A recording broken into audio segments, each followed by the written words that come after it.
Welcome to Season 6 of the RAG podcast.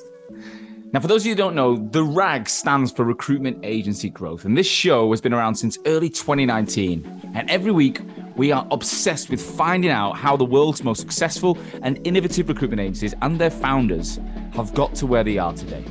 In Season 6, alongside the founder's story and the inside information of that business, I also want to focus on the reality of today's economy. There is so much noise about this inevitable recession that we find ourselves in right now. And where it's going to go, is it really having an impact on the recruitment sector? Are they seeing any change in job flow? Are they seeing any change in candidate control or activity? What is going on? I want to find out. So every single week, I want to forget the propaganda, forget the noise. I'm going to speak to a real life recruitment owner and find out what is going on in their business. I will bring it to you every single Wednesday from 12 o'clock across multiple platforms. Stay tuned. Hello and welcome back to another episode of the RAG podcast. On this week's show, I'm excited to be joined by Dan Puttick. Dan is the founder of LINKS Recruitment Group. 25 staff, headquartered in Cardiff with offices in Birmingham and Bristol. They have been around just a little bit less time than Hoxo, so mid-2017. Started with his business partners, Tiff, and they specialize in the industrial sector. They do commercial, industrial, and a number of other things in that space. The reason I wanted to interview Dan is they've grown to 25 people. They did that pretty quick. And Dan, having worked with Dan, is one of the most driven, most energetic, almost militant founders that I've come across. But when we caught up recently, he told me about the fact that in the last 12 months, he'd been humbled. He got to a point where he thought he'd made it. He thought, 4.5 years in, the business is flying, they're making money, he's investing in different businesses, and he took his foot off the gas. And boy, did he feel it. So in this episode, we talked about how Dan's got to the point where his business is in a great place, but also what happened to the business when he took his foot off the gas. We also talked about Dan being quite a controlling leader and what he's had to do to learn his own his own mistakes and also change himself to make the business flourish. Dan was super candid, super humble in his approach, and you can see he's got his fire back to take the business to the next level. So anyone listening to this who's thinking about starting a business, this is a real honest account of the highs and the lows, the shit you got to consider. But also, if you're in the thick of growth and you think you might be at a point where you can take your foot off the gas, hopefully this might keep you in the right direction. I'm sure you're going to enjoy this episode. Dan is energetic and yeah, he's one of those guys that you can tell he's going to do really well. And I was quite surprised by what I heard. So without further ado, Dan, welcome to the RAG podcast. Thanks for having me, Sean. I'm humbled. I've been watching you for a while, so I appreciate you inviting me on. You've been selected. You were one of I wanted you on in the early days. I think it was 2019. Yeah. We did a bit of work together, and I was like, I wanted you on then, but it never happened. Yeah. So it took a while.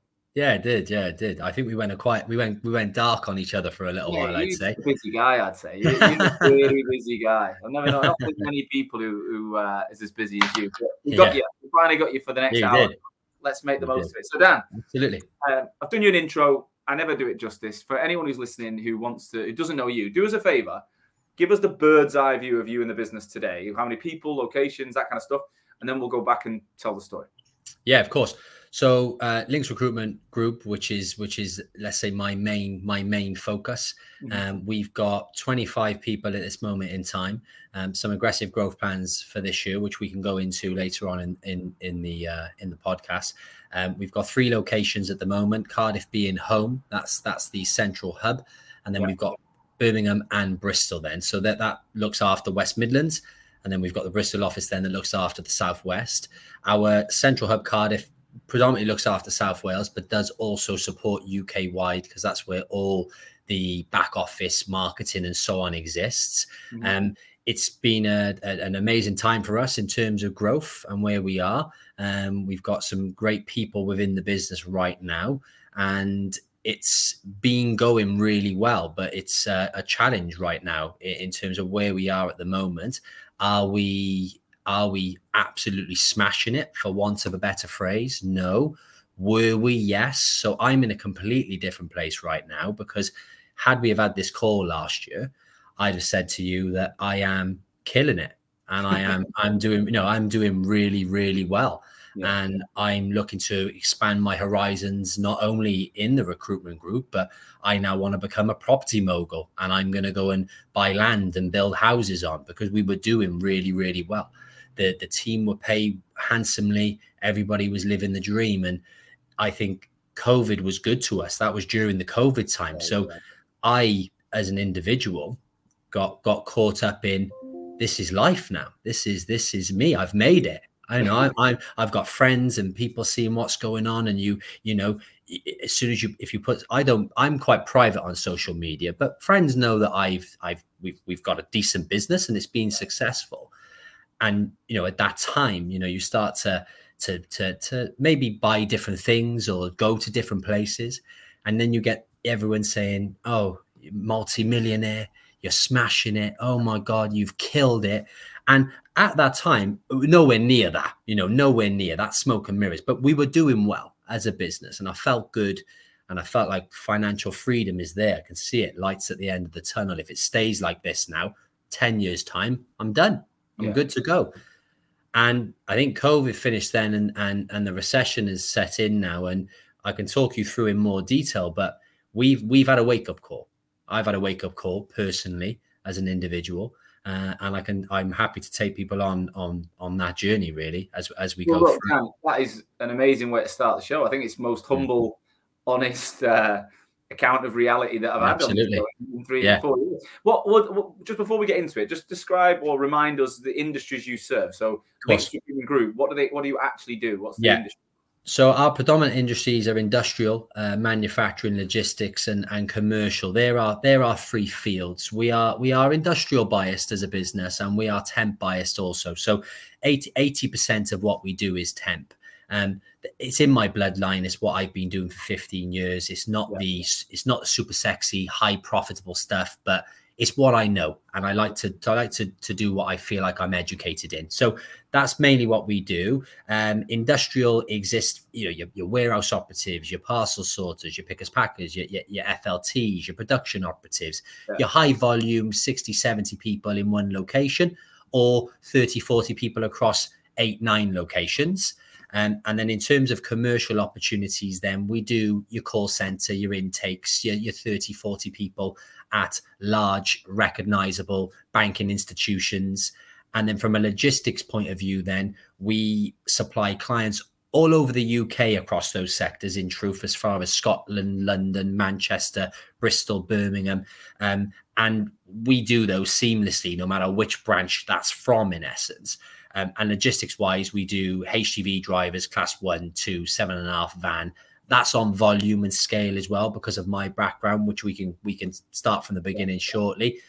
And then we've got an executive search team then that complement all of those clients in the temp field, who then supply an executive search function to those clients. So our perm division, if we want to call it that, has been built and is still building successfully well off the back of the temp clients relationships that we hold. Yeah, makes sense. All right, got it. So let's go back then. So you talked about your background being important and as it has impacted. How did you get into the industry? What's the basis? So I was a typical lad, if you want to call it that. You know, I went through school, not respecting education. I came from a council estate. My parents were working class people. Mum doing 2, 3 jobs, dad doing 1 job in a brewery that paid quite well. We, as you know, in my early days when I was younger, we actually were okay financially. And I always look back now that I've grown up, we had more than most. It's not material things, not flash cars, big houses, but we always had the top clothes on our back, right? So I always thought my parents did extremely well. And my dad then got made redundant, so it kind of went downhill from there. Then sort of took on a job that wasn't paying as much money, and we went through the transition of feeling like you're on top to then not be, you know. And And ultimately from that point, then we were just a very working class family. And I'll go into a bit more depth now, the background behind my growing up, in essence. But they were good people, you know, good people, tried to give us everything. But I guess now I look back, the gifts and so on, they weren't given to us because they had the money. It was borrowed money, in essence, you know, like most back in that era. So I think when my dad lost his job and so on, I think that now I'm older and I can understand how the dynamic changed. You see that decline, you know. And I think that from my perspective, I was brought up to be hardworking, but I wasn't really brought up to focus on education. And that's no fault of my parents. It was the era. It was about, you know, working class, work hard, earn enough money to pay the bills, roof over your head, and do some nice things. But I wasn't pushed to focus on education like what I'm doing with my daughter now. I am hypersensitive about her going to the right school, getting the right education, and making sure I can make her the best version of herself. I've really thanked my parents for that, because I think I'm blessed to where I am now. We'll go into that in more detail shortly. But I think because I didn't have that growing up, you can go two ways. You can either decide on, well, I didn't have it, so I'm not going to push my children in the same way because I didn't get it, or I didn't have it, so I'm going to be extreme on pushing my children in the right way. So that's where I'm at. That's what. Yeah, well, you can go. I mean, I would say, just to compare, I would say we're from a similar sort of background. My mum worked at Spa, and my stepdad was a truck driver, right? Yeah. So similar. My dad was a taxi driver, so yeah. So similar. But one thing I would say is my mum was brilliant with not spending any money that we didn't have. So, you know, we had enough of everything. We always had what we needed, but same. She never went into a penny a day ever. Yeah. To the point where she's got no credit rating from it. Like, wow. My mum is even now they live on such humble amounts of money. It's incredible how they survive. Which I think helped me out a lot but then my dad was buying those season tickets at Man City on bet. Yeah. So I've got my mum and stepdad, and I've got my dad, and they're yin and yang, complete yin and yang. So I saw both sides. Yeah. And then education wise, again, I was put in a Catholic school with an Irish background, but we weren't practicing. But my mum sent me there because she knew the education would be good. Yeah. And it was. So there was a focus there. I don't know, it was similar, but I probably came out in a good way with a different. Yeah, absolutely. I think in true respect to my parents, they were great people. You know, that like my dad's super inspirational character. You know, typical man's man, has embedded real traditional values in me. So I provide. Well, my partner, never would I expect her to be the breadwinner. That's just my mindset. I'm the protector. You know, I do the manly. I'd never expect my partner to take a car for an MOT or service or change her tires. You know, I am super traditional, and that's because my dad was that way. And then my mum was the solid foundation in the house, food on the table, house looked after, and just really provided that stability for the men. Because I've got a brother, so it's my dad, my brother, and me, 3 men, and she was the strong character that kept it all together. Because I think if my dad was allowed to do what he wanted, he'd have gone off rogue. I was a rogue. My brother was a mummy's boy, which we always laugh about, the favorite, so to speak. If she watches this, she'll laugh. But that was our setup.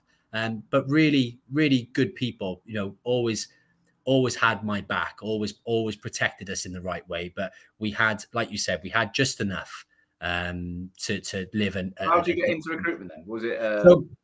So I was dating a girl who, and I moved away to Exeter for a bit. Thought that the life would have been much better over there. I don't know. I you know how it is.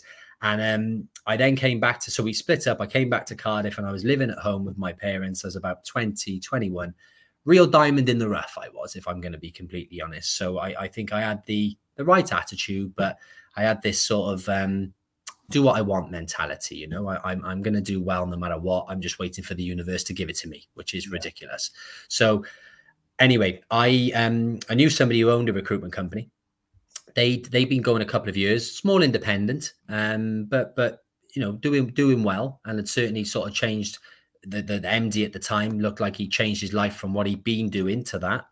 I went in and met him, and I think that I had the right personality. So it was a very much recruit for attitude and train for skill scenario in my case. And he gave me an opportunity, and I'm ever so grateful that he did, because because I was naive, I was 21 at the time. No meant nothing to me. Rejection didn't mean anything. If I could go back to feeling that way now, you know, and less the battle scars, I feel like I'd be unstoppable with my knowledge now, you know, because the rejection, I didn't see rejection then. You just went straight through. Now you overthink, you think about things, you overqualify things.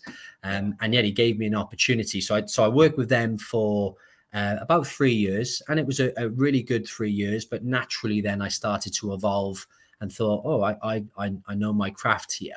And at the time they were only a small independent. And I think I got caught up in, let's join a much bigger company. You know, let's focus on how big is that company? What's their scale?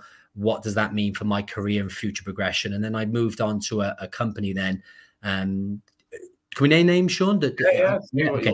I moved on to a company called ADR Network, and they were an incredible company in the logistics sector at the time. And we were managing contracts, Tesco's, Morrison's, GSK, Co-op, all big retail logistics contracts, 120, 130 drivers a day on one contract. And that, for me, to give them their absolute credit at that time, how they worked people was to another level. But I'm ever so grateful for it, because what it did, and this is true stories now, they're on call won't be the same now. I don't even know if it'd be ethical anymore, but you would do your day shift, and then you would cover an on-call then, which would be a regional on-call. So you'd have Mega, Crick, and Tamworth, for instance. They would be 5 large DCs, distribution centers in essence. You're talking there might be 500 people out in that period. So you would do a night shift. You would do your day in work, and you would genuinely do a night shift. I mean, a call every 5 to 6 minutes, writing it down on paper, actioning it, dealing with it. Clients moving plans. Can we move everyone forward by an hour? Can we move everyone forward by 2 hours? They were the common calls that you receive, because retail is so volatile to a point. And that, for me, I did that for 2 or 3 years. The hard work didn't faze me, you know, but when I think about working now, Boxing Day, Christmas Day, New Year's Day, days off, it was insane. And I will give them the absolute credit that working for them transitioned my mind, because I genuinely feel like for what I did for them, there's nothing that compares from a hard work perspective. So yeah, it was insane. My partner says now, remember that company you worked for, and it was like 24 hours a day that you would do, or we were doing the weekends as well. So I'm busy now, don't get me wrong, busy in different ways, but for that day to day at the coalface was like nothing I'd ever experienced. And that's my, maybe as we move on and I tell you about how I am here at LINKS, I sometimes struggle with the guys, because I always have to tell them my story, and they're like, oh God, here he goes again. Late in my team, she phoned you up, I think. She worked in industrial recruitment in Sheffield, and she said she had an on-call phone, which meant that in the middle of the night she'd have to get up and find a driver for somewhere. And I was like, what? And you get paid like a normal amount for that? She's like, yeah, honestly. And I'm like, fuck that. No chance. It was unbelievable. It doesn't exist now, and we'll go on to how the times have changed. That was a long time ago, but they were an amazing company. And like I said, if my view is, if you can get away with it and people are willing to do it, then why not? And ultimately, when did you know you were going to start a business? What year was that? Because you launched the same year as me, 2017. But when did you know it was going to be you, the founder? About 6 months prior to launching, so actually quite quick. You know, it was. So I'll give you a quick overview. So I left ADR, went to a big corporate called Smart Solutions. Again, another brilliant company, great people. Really good in the recruitment space for the sector that they focus on.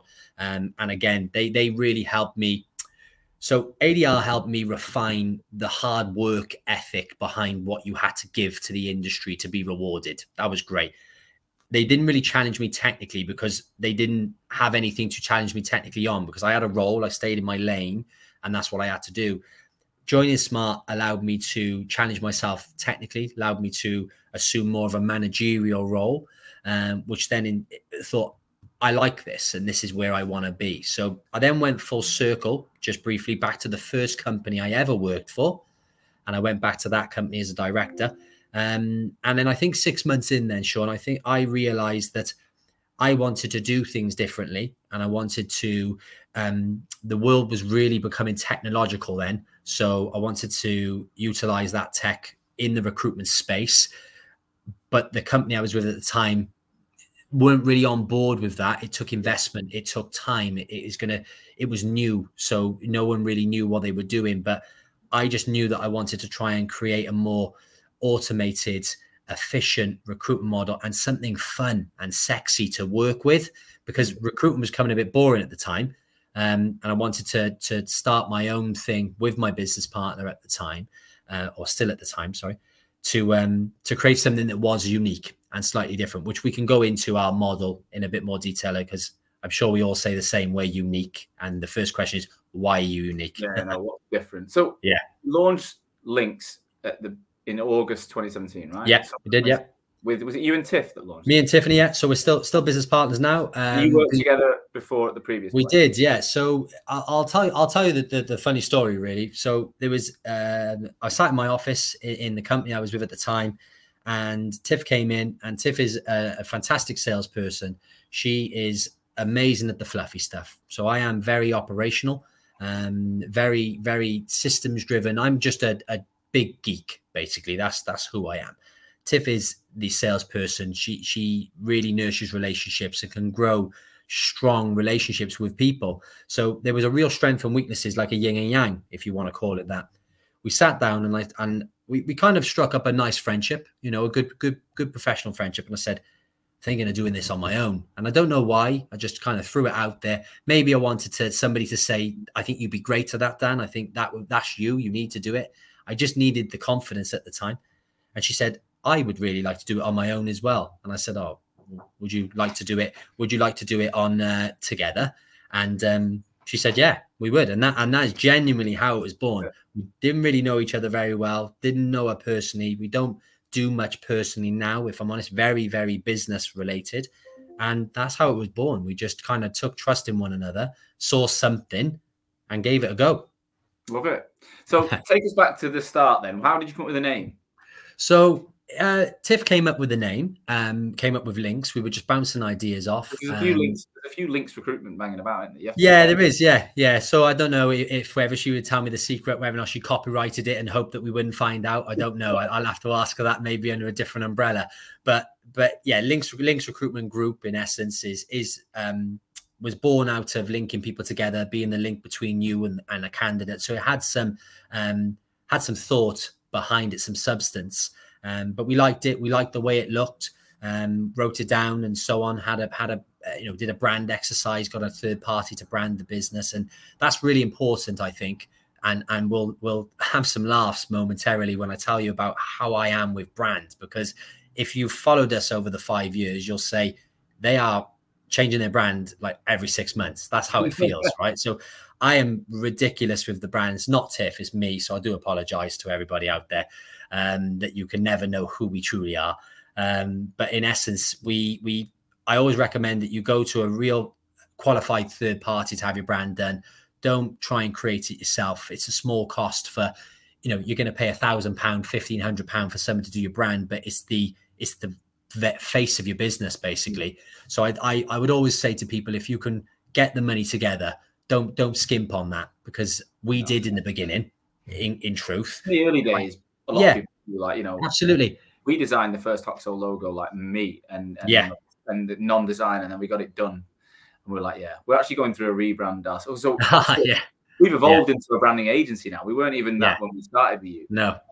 But we do that for a lot of businesses now. And big companies and smaller ones. And we're doing it for ourselves. And it's been brilliant, actually, to be on the other end of it. Because the Hoxo logo, like I've got it tattooed here, right? So it's awesome.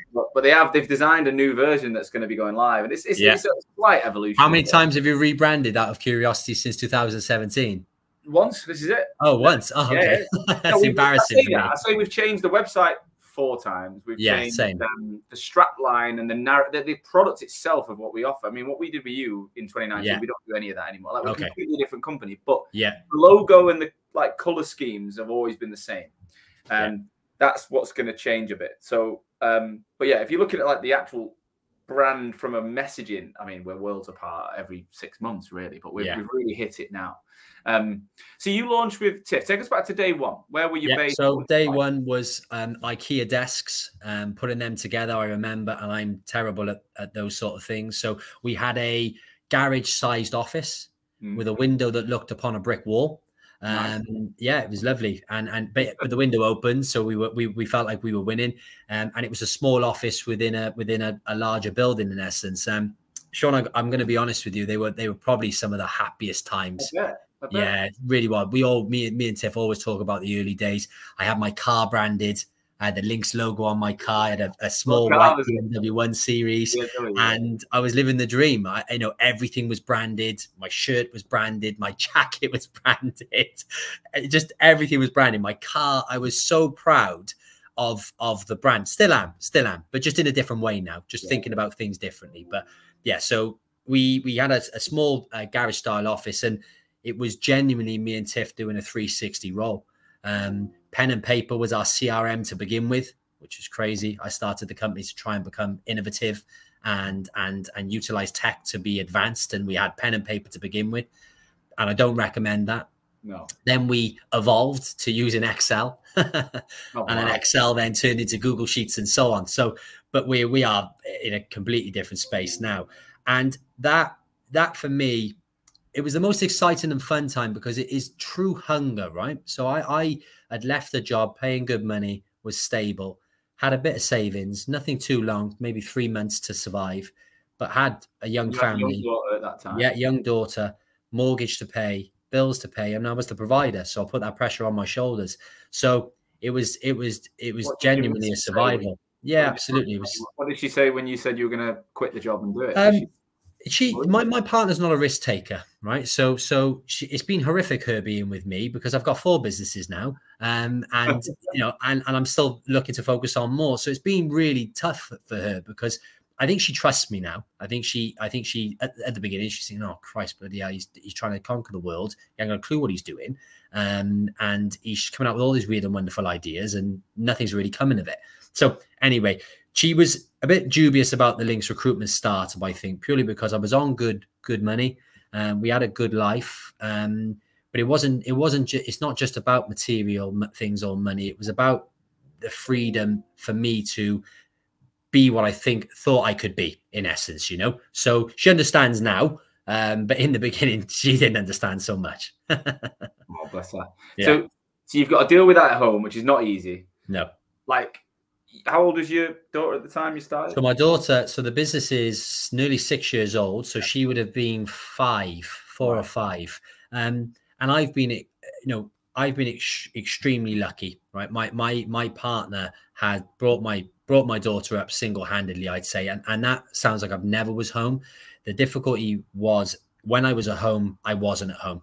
Yeah. You're on your phone. Yeah, you're on your emails. I'm not concentrating on the conversations. I'm thinking about the next opportunity, next deal. You almost become obsessed with it. And I don't regret that now because we are where we are now. So I think you've got to go through that to a point. I think I'm probably not the right person to listen to if everybody wants me to tell them about balance in life because I fail miserably at that. I think as I've started to get a bit older, I'm starting to put my foot down a bit more with myself, so to speak, and trying to make sure that I prioritize family. But she's been amazing because she's brought my daughter up. She's been the rock at home and she's allowed me to fly, basically. I wanted to quickly interrupt this episode to update you on what it is I actually do all day, apart from the RAG podcast, of course. Now, most of you know from the episodes that I am the founder of Hoxo, right? What you probably don't know is that we're currently working with over 250 recruitment agencies and over 4,000 of their recruiters around the world in every continent and helping these businesses brand themselves and the people in the company better. Now, we have built a creative team over the last 6 years that helps manage the creation of new agency brands, obviously a lot of the listeners in the RAG, are starting their businesses for the first time. But more often than not, we rebrand tired companies. So many businesses we work with are smashing it when it comes to revenue and performance, but their website and their online story was built back when they started for like 500 quid, and it just does not represent who they are today. So we believe getting that right becomes building a brand becomes your anchor. Now, every good brand also needs traffic, right? You need people to see it, to come to the website, see you online, and that's where your people come in. So we work to either manage the personal brands of your team, or we can teach you how to build the brand yourselves. All of it is designed to give you consistency on LinkedIn that helps you stand out from the competition, show your personality, show and add value, and ultimately make more money. Now, I personally speak to potential new customers along with my business partner, Amma. So I would love to spend some time with you, my RAG listeners that I potentially don't even know yet. Any of you that are interested in building a brand that's fit for purpose in 2023 and beyond, come and speak to us. Just click the link in the show notes, fill in the form, and we will be in touch with you within 48 hours to book a 30 minutes video call ASAP. Right, back to the show. What sort of time in the day were you going out and getting back in the early days? So I would start my day at around about 5, 6 a.m. And I still do now, if I'm completely honest. I go to the gym, I work out every morning. And then I typically, anyone who knows me, and you can qualify this, it's not unusual for me to check out on the iPad here in the office at 1, 2 o'clock in the morning. Well, so you'll be up at 5 and you'll be at work till 1. Yeah, 1. So when we have new starters here, sometimes they like, I say behind my back, it sounds like they're being vicious, but I'll clock out 11, midnight, 1 o'clock. That's not being unusual. The amount of times that my partner's thought I'm having an affair is absurd. Why? Yeah. Is that because of the industry though? Is like you got that overnight shit going on because you just no, not necessarily. Mainly because of me, really. Because what you have to, that's not all the time, but I'd say my average working day right now finishes at 7:30, 8 p.m. That's an early finish for me. If I get home at 7 o'clock, I feel like I've had like all the time in the world at home, which is crazy, right? Because you hear of 9 till 5. That's never going to be me, and we've accepted that. I think the difficulty is that certainly in the early days and even now, that in the daytime we've got 25 people here, and they want their pound of flesh, rightfully so. They want to know where they're going and they want support and so on. And we're still trying to massively push the business on. So in the daytime, let's say 9 till 5, typical working hours, that's all about being in the business, working. I'm still selling and liaising with clients and trying to push the business on. I'm not paying people to do that. We're nowhere near the size. We haven't got that infrastructure yet. And then at 5 o'clock, when everybody goes home, that's my high level thinking time.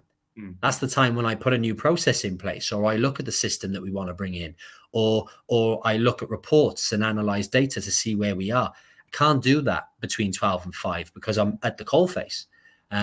So that's where my diary, I think, leads on. And I'm also involved in 3 other businesses that are really successful too. And as a group, my businesses combined, I've got about 55 people.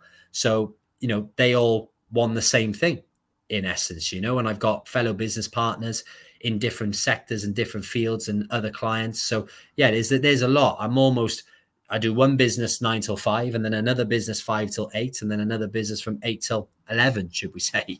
Wow. We'll get to the current day in a minute, but let's go back to the early days. So you're working ridiculously early and late. You've got a young daughter. Yeah. Your wife's got patience of a saint, it seems. Yeah, absolutely. Yeah. How did it actually grow, you and Tiff? So it goes from 2 of you. How was that first year in terms of revenue, profit? Did it move in the right direction pretty quick? It did. So I'll tell. There's a really important story for everybody to know. So when we first started the business, about 3 months in, we had a contract with a company called Palmer and Harvey at the time, and they in essence went into administration.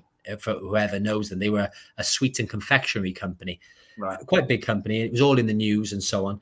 And we were given an opportunity with them, and they were giving us a lot of work. So we were making some good money. So you can imagine we've just started the business. We're starting to make money quick. And we're thinking, this is incredible. So we kind of put all our eggs in one basket. So we employed a chap called Lloyd Davis, who's still with us today. He was our first member of staff. And the second day of after employing him, and after 3 months of being open, Tiffany had a phone call, and the phone call was from one of our candidates saying administrators have just turned up and Palm and Harvey have gone into administration. Wow. We were new to business at this time. We didn't really know what damage that meant. But all I knew is that if I looked at our ledger book with them, they owed us 60K. Yeah. So naively, you think, well, you're going to get that money back, right? You're going to get the 60K. They're a massive company and we'll just have to wait a bit longer. Well, that didn't happen. I think I had 2 pence to the pound in essence by the time it went through the wash, about 3 years after the event. So you can imagine 3 months in now, we've got only 3 months of savings. We're fighting to survive in essence, as most new businesses are, unless you've got an investment or capital to grow. We've just employed Lloyd, second day in the business. He's left a job. He's been there for like sort of 5 or 6 years, maybe longer. And we've just been taken for 60K, right? So how did you cope with that? Can you remember how you dealt with it on that day? Didn't tell my partner. No. Tiffany didn't tell her partner. It was November. Yeah, I know. It was like the 15th of November. So it was a couple of weeks before Christmas. I think that was a real moment for mine and Tiffany's business relationship to, I've got your back, and no matter what happens, we're gonna work together to make this work. And that for me was like the epiphany moment of, I'm gonna give you my all now. You know, you're my partner now, live or die, and we're gonna make a go of this. In truth, we just in credit to the factoring company we used at the time, which was Hitachi, still use them now, but they're called Navona. They saw great value in what we were trying to do. We were good people. We really knew our craft, and we were really driven to where we wanted to get to. So our account manager at the time, they've been amazing. They kindly took that 60K off our ledger, put it into a separate ledger, didn't charge us any interest on it, and said, look, we need to get this money back, but we're a massive company and we're not massively desperate for 60K. So we're going to help you continue the business. We're not going to force you into administration. We don't want that to happen. Just pay us the 60K back when you're making the money, ultimately. And by January, which is a super proud moment of ours, we paid them back 60K. So 2 months, we'd done 60K just from going out there, winning new business, fulfilling those opportunities ourselves. And that was a real good foundation setter for us. And then onwards from that, then the universe started to reward us. Then we deserved it. You know, we'd had the knock.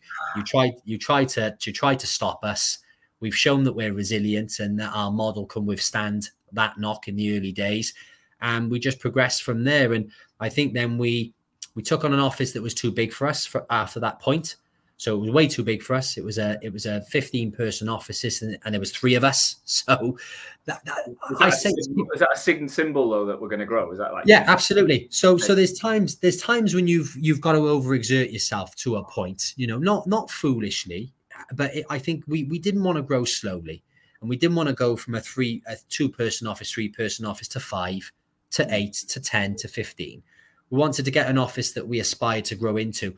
And if I was giving anyone any advice in the early days, is that, yeah, don't waste your cash. You know, be cash is king in the beginning, but don't be afraid to have a vision and put something around you that motivates you, whether that's buying a bigger house or buying a nice car or whatever that may be. Don't be afraid to take that risk. You know, I'm now a believer. What's the worst that can happen, really? You know, if you're healthy, you've got your family, children are healthy, you've got friends, you know, put yourself out there. You know, take a risk, get one life, give it a go. And if it doesn't work, scale back. Yeah. You know, and that's what we did. So we quickly grew into that office as well, because kind of put us into another gear, you know, puff the chest out, got the big office now, you know, I can talk to the bigger clients. You know, this is me, I'm Dan, I've got the big office. I know my stuff, and you should work with us because we're the best. And it gave me some inner confidence in what we were trying to achieve. And that, I think, really resonated then in how I conducted myself and how I spoke. And the team then, I think, became everybody just really motivated where we were going and the pathway that we were on. And we just grew into that office then organically. We were just hiring people, good people, people that were covering their seat. That's really important in the beginning. Make sure that you bring people in that can add value. and that can cover their seat, because then they're Were cost you going negative. Were you going after experienced people, or were you Yeah, we did. Lloyd wasn't. Lloyd was new, but he was a good guy. You know, well educated, easy to train. Still with us to this day. Knows the ins and outs of everything that we do in the business. So he was the right hire. Onwards from that, then we did employ people who'd been in the industry before, and that was purely because we only had a certain amount of cash flow to cover people coming in. So they had to make headway quickly, and you don't have the bandwidth or the exactly that. Yeah, we couldn't. Enough. Yeah, we couldn't create a graduate scheme. We couldn't create a training camp for new people, new blood. We weren't at that point. So we made the right hires. Those people, some of those people are still with us now. Some are not. Yeah, and they helped us just push that business on. And then it's allowed me then to take a bit of a step back, predominantly, and then start to focus on strategizing then and where we're going next, and start to come up with something a bit more focused led. So when did you start? Pretty direct question. When did you start making some decent money where you're like, you know, net profit after everything, the business is starting, you feel like you're in a good position? Because it took year one. I think we took about probably best part of 2.5, 3 years to really feel that way. So year one. Yeah, year one. Yeah, first year we were really profitable, because it was only mine and Tiffany's overhead, small office, Lloyd, and we were making good money because we were working 15 hours a day, fulfilling all the bookings ourselves, and we were doing all the work ourselves. That, you know, ultimately that is the most profitable way of doing business. Do it yourself. You know, you don't have overheads. You know, salaries are the biggest cost to our business now. So at the first year we were making good money for me, Tiff, Lloyd, and the business. But there was only three of us. You were always going to reinvest that, weren't you? Absolutely. Yeah. Year two was horrific. We made no money because we put it all back in, you know, and that's the reality. People need to know this shit. Absolutely. Year two, made no money. We put it all back in. It was terrible. Year three, we made the business grow from a revenue perspective. It did. Yeah, it did. Yeah, absolutely. Revenue looked amazing. You know, you put the revenue out on social media, you tell your friends and family about revenue, they think you're smashing it again. And then you. I'll be honest, the amount of time I jump on recruitment call. I'm still on recruitment calls, you know, dealing with recruitment companies every day, which I think I'll need to get off soon because it's getting a bit to the point where I can't do that strategic thinking you were talking about anyway. The amount of people who tell me about the revenue, like, you know, 1.2, 3 million in revenue. I'm like, if you're a temp, what's the bottom line? But if you're a temp business, that's bullshit. Like, I don't care. Like, there's three numbers. There's revenue, there's GP, net fee income. What when you get rid of paying your contractors, how much money you got? And then you got net. What have you left with? Like, don't care about the top line. No, you're completely right. Unless you're trying to get like factoring or something, or you're trying to get some kind of credit facility. It doesn't matter. No. So it is funny that, but so second year there was no real money there. There's no real money second year. And I'd safely say, from a profitability point of view, I'd say the first year was probably the best in terms of raw hard cash available. Split it 50-50 because that's the arrangement that we had. And I'd have been probably wealthier than I am now, if I'm really honest.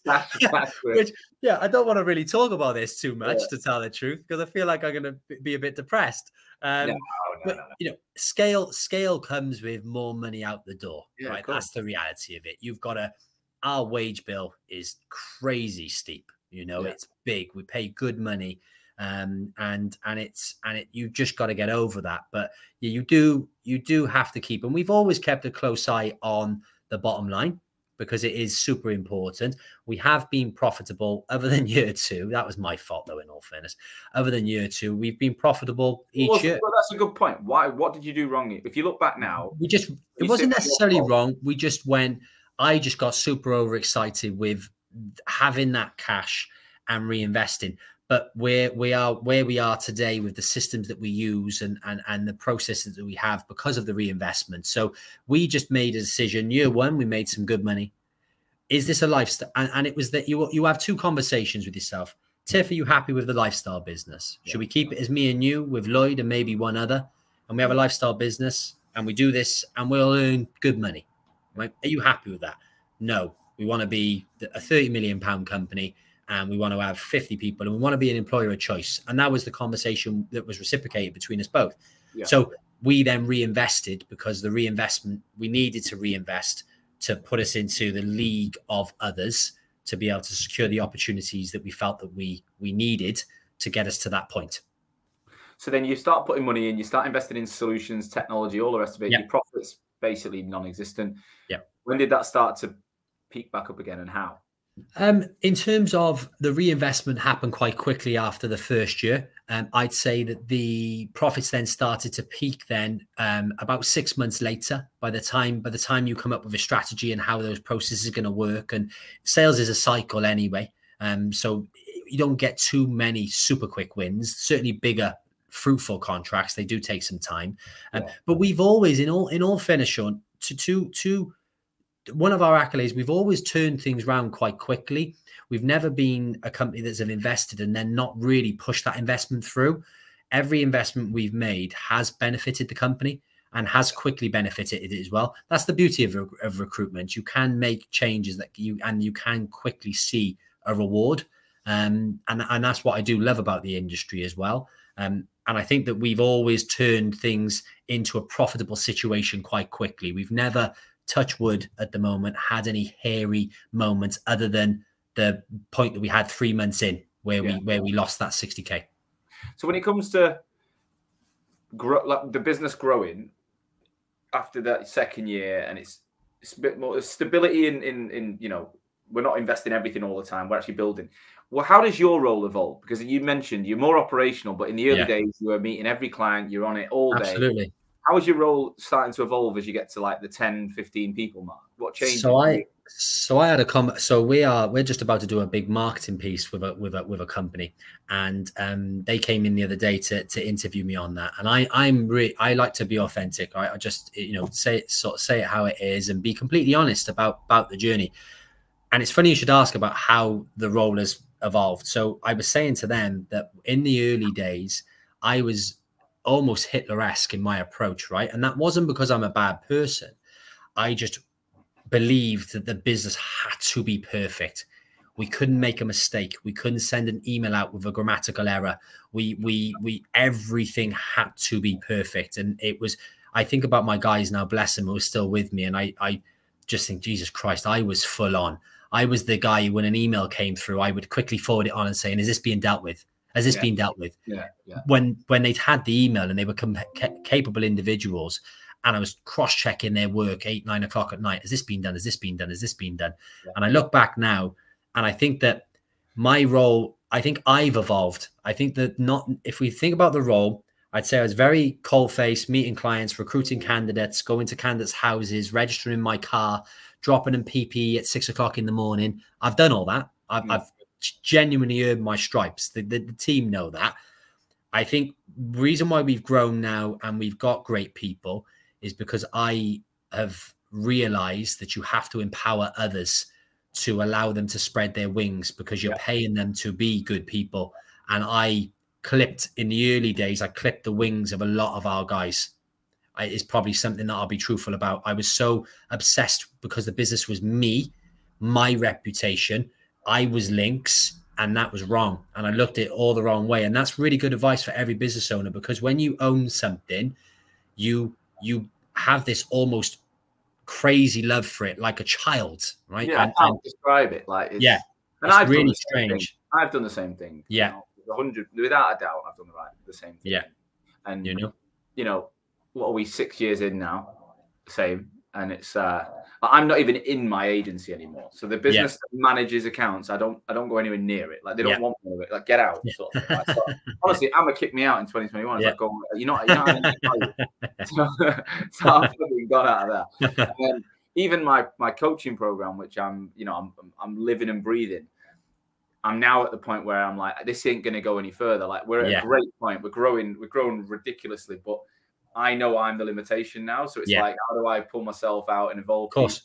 We're going through this journey. Even like I say, some days I'll be doing 8 or 9 sales calls with recruitment owners, which I love, by the way. Like, I don't, but it ain't scalable. It's not repeatable. It's like, it's too much. So I've definitely done that. I've definitely, good people have left, and I reckon they've gone and done their own thing and for their own reasons, but I reckon I probably didn't help. Yeah, absolutely. And that's really authentic of you to say, because that's in essence exactly what I'm saying. I would believe that some people, what people would say who have left maybe would say, Dan knows his stuff and he knows where he's going, and I respect him from a recruitment perspective.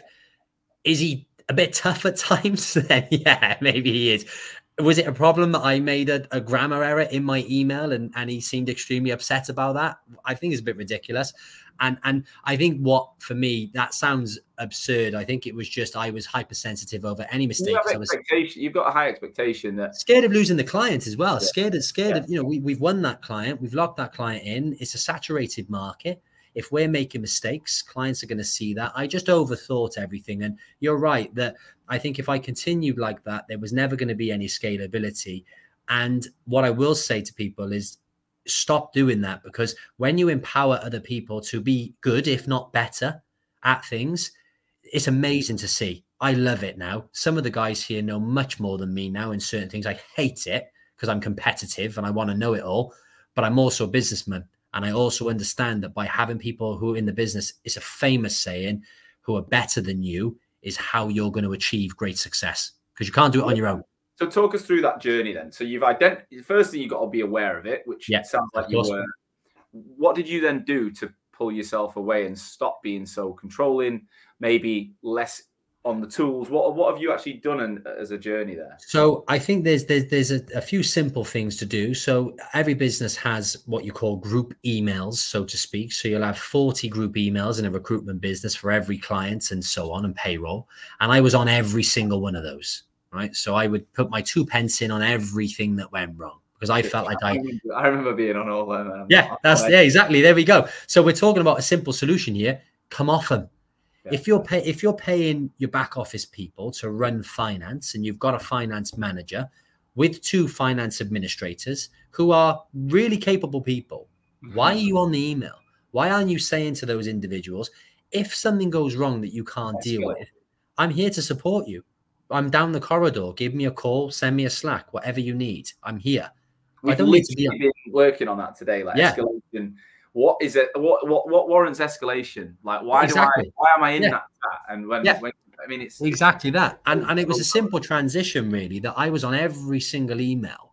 So I was involved and having my say on everything. And what I was doing as well, I was not empowering the managers, because I was superseding their decisions, not sort of saying, no, don't do it that way. But because I'm online probably more than what they are, it'd come through and I would resolve it. Respond. I give the right answer, same answer they would give, but I'm not giving them an opportunity to manage. And I was almost impacting the levels of respect that should exist within a business between management and team and staff. And I was just way too involved. So I took myself out of that. And now in truth, I act much less like a manager. I act more like a support function now. I'm here to, my view and mindset now is I'm here to support. What do you need from me? You know, where before, Sean, if I'm honest, it was more so, what do I need from you? What do I need you to do? I'm in a completely different space now. I'm here to help. You know, I've been doing this a long time. I need you to make the decision, and I'm here to catch you if you fall. That's the mindset that I'm in now. So what team have you got around you now that means you can be in that role? So we've got a dedicated sales team. So I probably role within the business. I probably look after the business overall, so to speak. In terms of the finances, I'm looking after the ledger book, making sure that's okay, liaising with clients if they haven't paid, just doing the stuff that is probably good for me to do. And I probably need we'll go on to how we're going to scale now in the future, because I'm probably still doing a lot of stuff that others could do. Yeah. And we probably just need to employ people to do that. But we've got a dedicated sales team. Tiff's still in there. Tiff's still in it. So Tiff is the director of that division. So Tiff doesn't really get involved in the operational side of the business.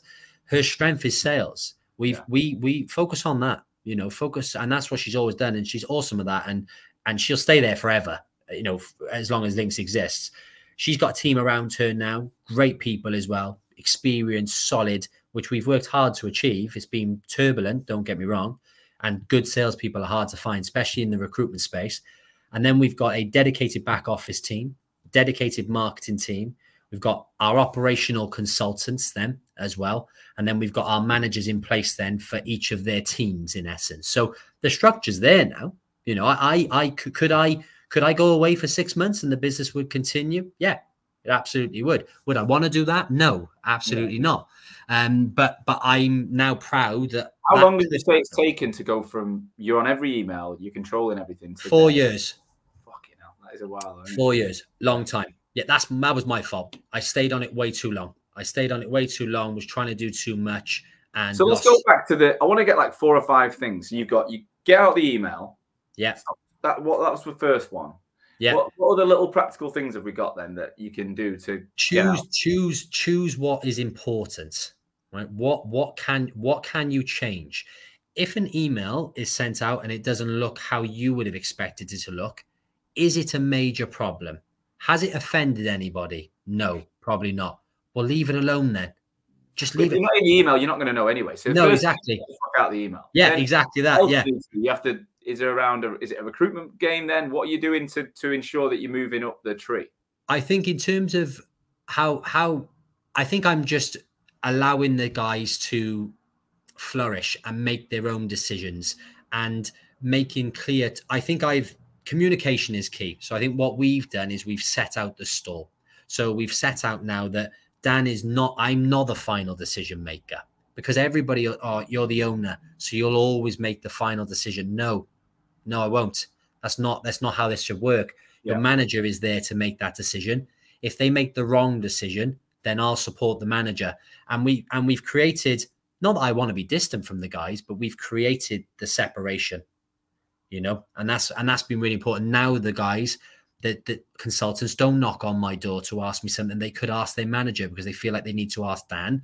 They now go to their manager. And that was just communication, if I'm completely honest with you, Sean. That was just a Teams call or a meeting face-to-face with everybody. And in essence, set the stall out. So we set the stall out, create the structure, and just make sure people follow it. And if you've got good people, it's not difficult to do. It's all the power of communication. Here's a message from our newest sponsor in 2023, the Recruit Hub. Are you thinking about starting a recruitment business in the UK or the USA? If you've thought about it, if you've got any desire to start a recruitment business in the future, or you might have just started up and you think, am I doing it right? Then you can download a startup blueprint and access key information. Information relating to funding. How much money do you actually need and what are your options? Knowing where you stand. You know, what is your non-compete and do you have any restrictions you really need to consider? Do you need a co-founder? What do you need to know about going alone, going with someone else? How to automate your way to billing faster. Business planning basics, things like what is a business plan and how do you write one? And then how do you come up with a name and build a brand? Now, if you are interested in taking this document, our newest sponsor are giving it away for free. They are called Recruit Hub, and you can get it at recruit-hub.com/startup-blueprint. The link to this message is in the show notes. So go away, get that free information and see if you're capable of starting a new business or the business you've just started, is it set up for success? Let me know. It's amazing though, because most of our industry, like over 80%, never gets past 10 staff. And I think it really comes down to those things. It's because the owner's a control freak. Yeah, now, agreed. If they choose the lifestyle because it's profitable and that's brilliant. That's great. Yeah. That's refreshing. But they think they're going to grow to sell and become a £50 million business. But then they're obsessed with everything. So there's that combination that people, absolutely. That's what I'm trying to show on the show. It's not, everyone doesn't need to be Dan Puttick. You can be a one-man band and love it, but you've got to accept what you want to be and move in that direction, right? Of course. And we've been battling with that, because my brand is so synonymous with the business. Yeah. How does that pull? What do I need to do and what do I not need to do? And I'm moving into more of a brand ambassador marketing. Yeah. Honestly, like my thing is marketing. Like that's all branding and social and the client acquisition and the customer retention. Like I'm obsessed with like that vision above it. Yeah. The actual detail of running it, I'm not the best at. There's better people on it, but I can't really be sucked into anything too much because I get sick of it. I need to be a bit above it, which is of course. Yeah, it's I feel like a crazy professor sometimes. My hair's gone like Dr. Wheat. But you know but we're, you know, what you're talking about there is that in essence that we've like we said, we've got Tiff, who is very salesy, not operational, but really salesy. But then you've got me then, who is operational, and I can be salesy at times, don't get me wrong, but I'm a very facts and figures and matter of fact sort of person, and I'm probably the second stage of a sales process, so to speak. But it's worked really well. The setup has worked well. We've still got people who have been with us for a long time, so we've done something right, but I haven't always been everyone's cup of tea. Let's go back to, we've played on this a lot and it makes sense, but you did make a really strong point at the start of the show that a year ago, for example, you were a different person, different business. Absolutely. So let's go back to 2022 was a bumper year, like 21, 22, yeah. Post-COVID, everyone did well. I don't know any recruitment company that wasn't growing at like record months.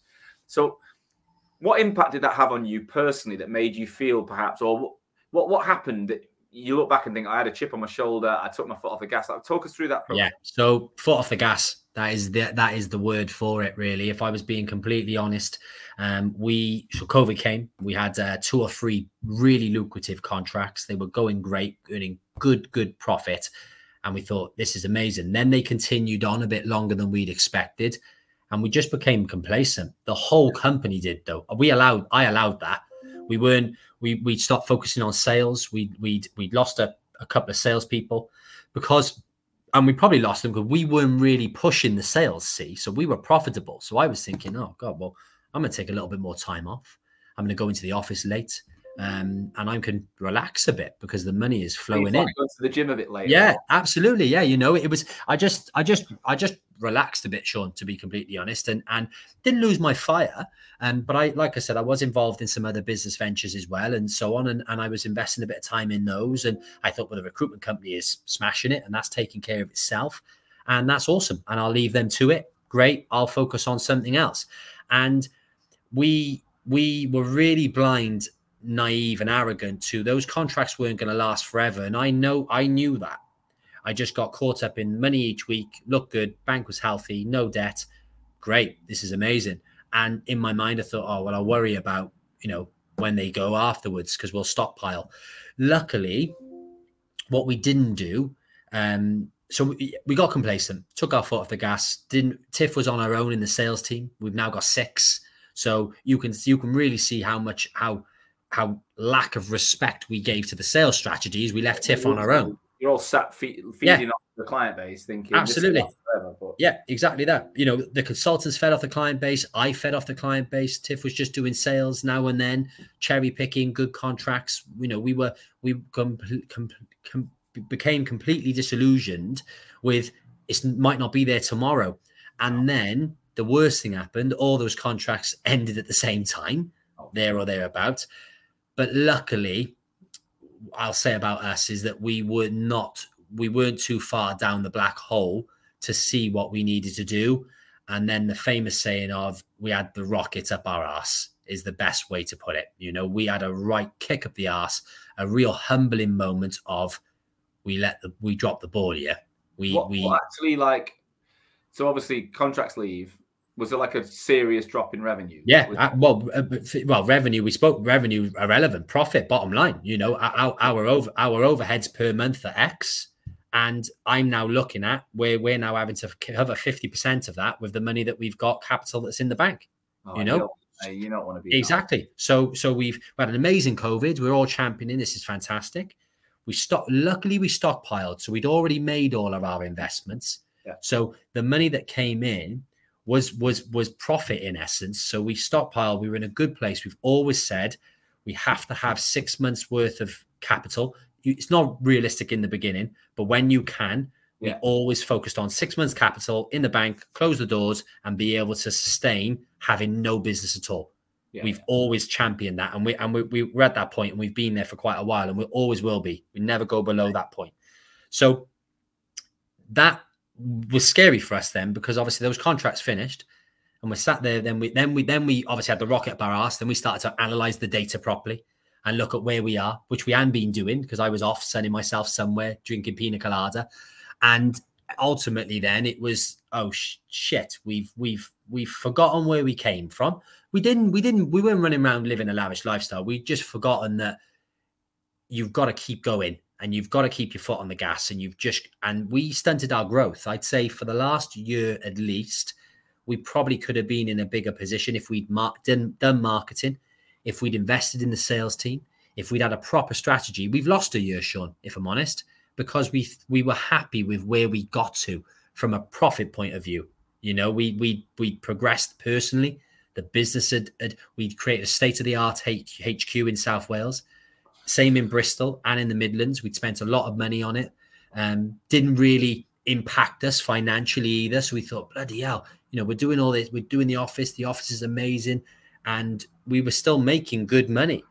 And then all those contracts finished. And we were like, shit, you know, we've got to get our arse in gear here. And it's the best thing that's happened to us, Sean.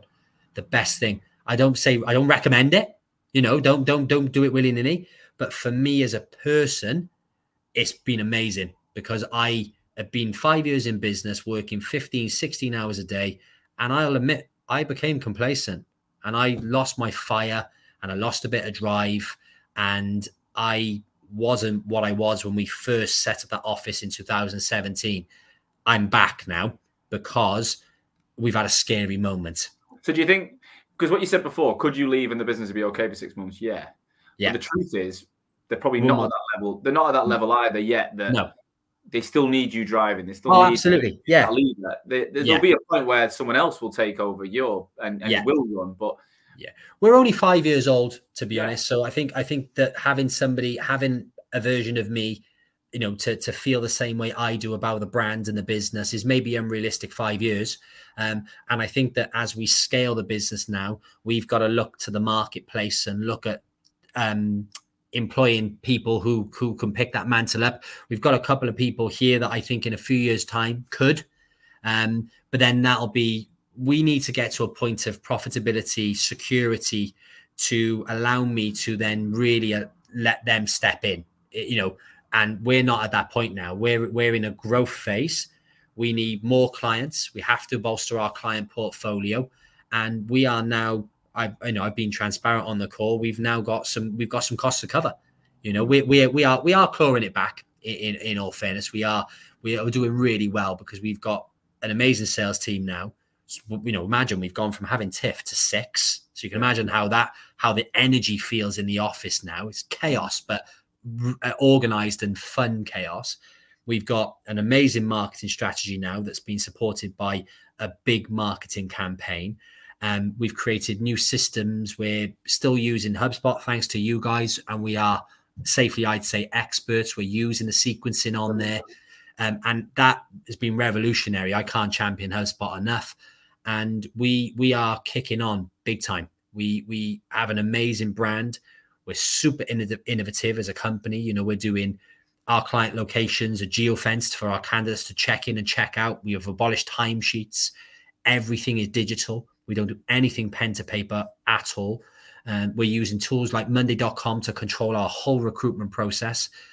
So we are in a really strong place. Our business we've just had a new starter with us actually, who's come from a recruitment background of 15 years.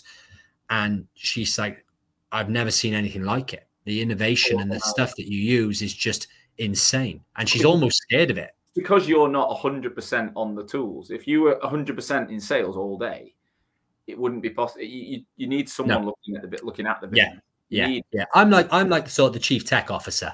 Running joke. That's probably ultimately what my role would transition into. I love technology. I love automation systems. You know, I was speaking with a big recruitment company a couple of weeks ago, and they'd never even heard of likes of Trello, for instance. And haven't you heard of Trello? It's like a free system, task management. Oh no, we just have Excel or write it down on paper. Like, what? And they're a successful company. And then we say about people working remotely and how people communicate. And I say, well, Slack is like a free global company. Slack? Never heard of Slack. What? I'm like, oh my God. Yeah, it's like, wow. It is like, wow, you know, and that's not arrogant. That's just, I think that those tools